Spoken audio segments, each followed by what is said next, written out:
दिनांक 10 जून रोजी मी व माझे 2 सहकारी महाराष्ट्र ग्रामीण बँकेमध्ये आलो होतो। या ठिकाणी उपस्थित असणारे शाखा अधिकारी त्यांना आम्ही भेटलो आणि नवजुनं या संदर्भात एक विषय होता, त्या विषयावर चर्चा करून त्यांना दुसरा विषय विचारला किंवा आता सध्या महाराष्ट्र राज्य सरकारनं शेतकऱ्यांची कर्जमाफी केलेली आहे आणि ह्या कर्जमाफीमध्ये आपल्या शाखेअंतर्गत असणारे किती कर्जदार शेतकरी हे लाभार्थी त्याचे ठरत आहेत याची आकडेवारी आम्हाला थोडक्यात तुम्ही सांगा असं विचारले असता त्यांनी स्पष्ट माहिती देण्यास नकार दिला। पण ठीक आहे, त्यांनी माहिती देण्यास नकार दिल्याच्या नंतर मी त्यांना दुसरा प्रश्न केला की तुम्ही माहिती देऊ शकत नसाल तर तुमचे वरिष्ठ अधिकारी असतील त्यांचा आम्हाला क्रमांक द्या किंवा त्यांचा पत्ता द्या, तर आम्ही त्यांच्याशी संपर्क साधून आम्ही त्यांच्याकडून माहिती घेऊ। त्यावेळेस त्यांनी त्यांचा सुद्धा पत्ता देण्यास व त्यांचा सुद्धा संपर्क देण्यास नकार दिलेला आहे। मग एवढी मगरुरी कशामुळे हा प्रश्न आहे। दुसरा विषय यामध्ये असा झाला की त्यांचं उद्धट वर्तन होत असल्यामुळे ती रेकॉर्डिंग आम्ही आमच्या मोबाईलमध्ये केलेली आहे। आणि त्यांनी तिसरा प्रश्न असा केला की तुम्ही बँकेमध्ये का आलात, तुम्हाला बँकेत यायचं असेल तर तुम्हाला परवानगी घ्यावी लागेल, नाहीतर मी तुमच्यावर गुन्हा दाखल करेल, मी पोलिसांना बोलवेल असं म्हणून त्यांचे सेवक आहेत त्यांना त्यांनी बोलवून सांगितलं की पोलिसांना बोलवा, आता ह्यांच्यावर गुन्हा दाखल करायचा आहे। म्हणजे एवढी मगरुरी, म्हणजे शेतकऱ्यांचा कोणताही प्रश्न असेल तर यांना विचारायचा नाही का, हा विषय या ठिकाणी निर्माण होतो।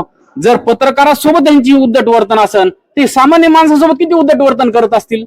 म्हणजे यांना सामान्य माणसाशी शेतकऱ्याशी बिलकुल संवेदनशीलता नाहीये। त्यांचे काय प्रश्न असतील, काहीतरी माणुसकीच्या नात्याने सुद्धा त्यांना उत्तर देणं अपेक्षित आहे, त्यांचं समाधान करणं अपेक्षित आहे। परंतु असं न करता त्या खुर्चीवर बसून जणू ह्या बँकेचे ते मालक आहेत, चेअरमन आहेत अशी वर्तणूक करत आहेत। परंतु ते हे विसरलेत की ते या ठिकाणी बसून ह्या जनतेची सेवा करण्यासाठी बसलेत, ते या ठिकाणी लोकसेवक आहेत आणि जनता शेतकरी या बँकेची मालक आहे हे त्यांनी अगोदर ध्यानात घ्यायला पाहिजे।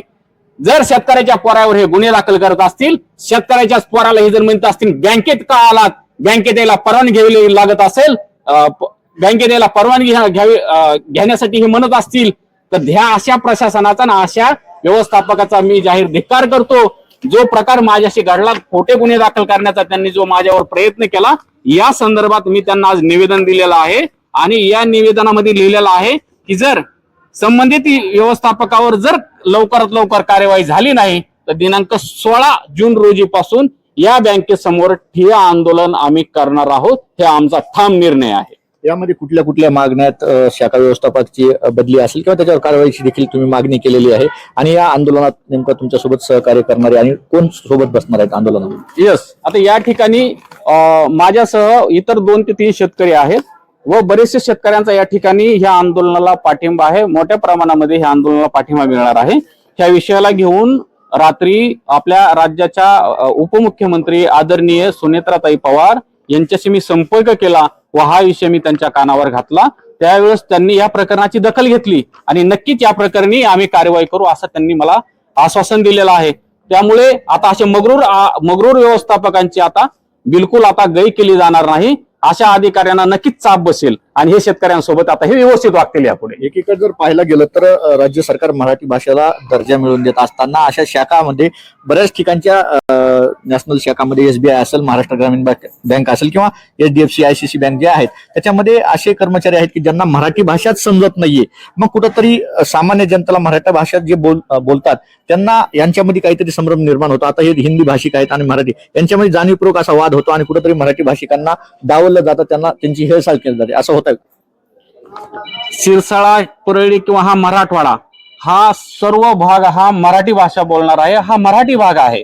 या ठिकाणी जो कोणी अधिकारी येत असेल त्याला जरी तो हिंदी भाषिक जरी असला तरी त्याला या ठिकाणी ग्राहकाशी बोलताना, खातेदाराशी बोलताना त्याला मराठीमध्येच बोलावं लागेल।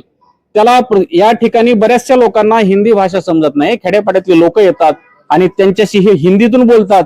हे बोलतात म्हणजे कधीतरी बोलतात, हो हे कॅबिन मध्ये जेवू देत नाहीत, उभाच राहू देत नाहीत। विचारलं की असं विचारतात जणू तो चोर येऊन थांबलाय, काय करतो, हा कशाला आलास, अशी ह्यांची भाषा आहे।